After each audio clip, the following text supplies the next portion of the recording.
Bush is going to talk about Gonzalez in these first set of clips that we have for you, and then the weighty conclusion.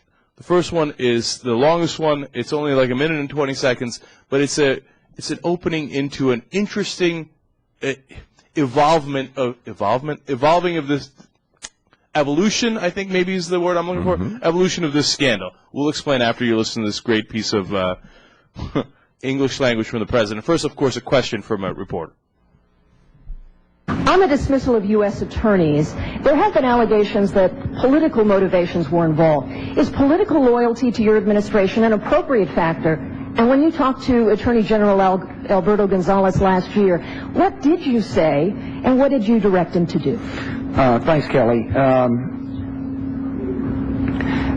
I've heard those allegations about, political decision-making. It's just not true.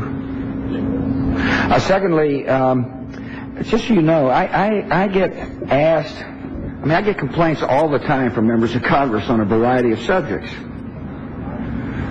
A senator, the senator, congressman, congressperson, so-and-so. And there's occasionally frustration with the executive branch.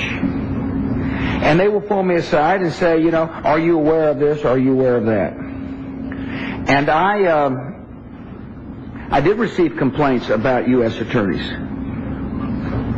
I specifically remember one time I went up to the Senate and senators were talking about the U.S. attorney. I don't remember specific names being mentioned. But I did say to Al last year, you're right, last fall, I said, have you heard complaints about AGs? I have. U.S. attorney, excuse me. And he said, I have. But I never, brought up a specific case, nor gave him specific instructions. Okay, well, that tells you a lot right there. First of all, it tells you, as always, as after every Bush clip, that our president's an idiot. When you hear it, he sounds dumb. But when you see it, and we just showed you the video on theyoungturks.com, when you see it, every mannerism, reeks of, I don't know what I'm doing.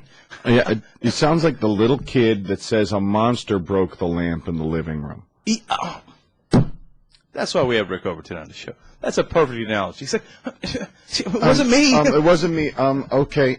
So remember when you said we should latch the windows because of intruders?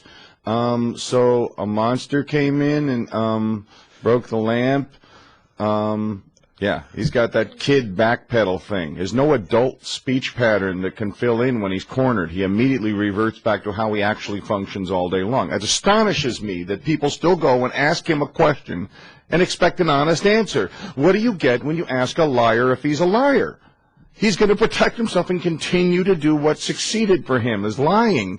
It's like talking to Barney like it's a real... So tell me, what is it like being a plush purple dinosaur?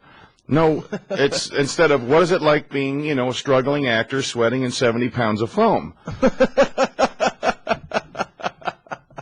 That about sums it up right there. But that's the politics of dealing with politicians. No one says, we don't believe anything. We're not allowed near them if we say it. Do we forget that that's our real thought?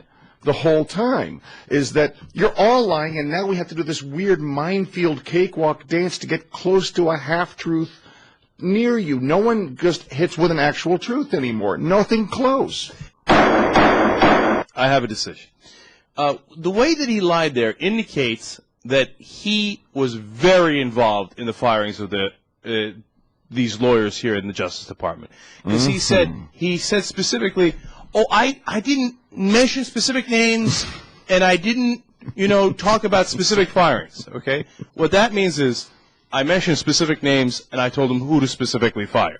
What he does is, this is a classic reveal. What he'll do is he'll give you a little bit of truth, and then which leads to an iceberg that's underneath, so he can avoid the ice. He thinks he's going to avoid the iceberg.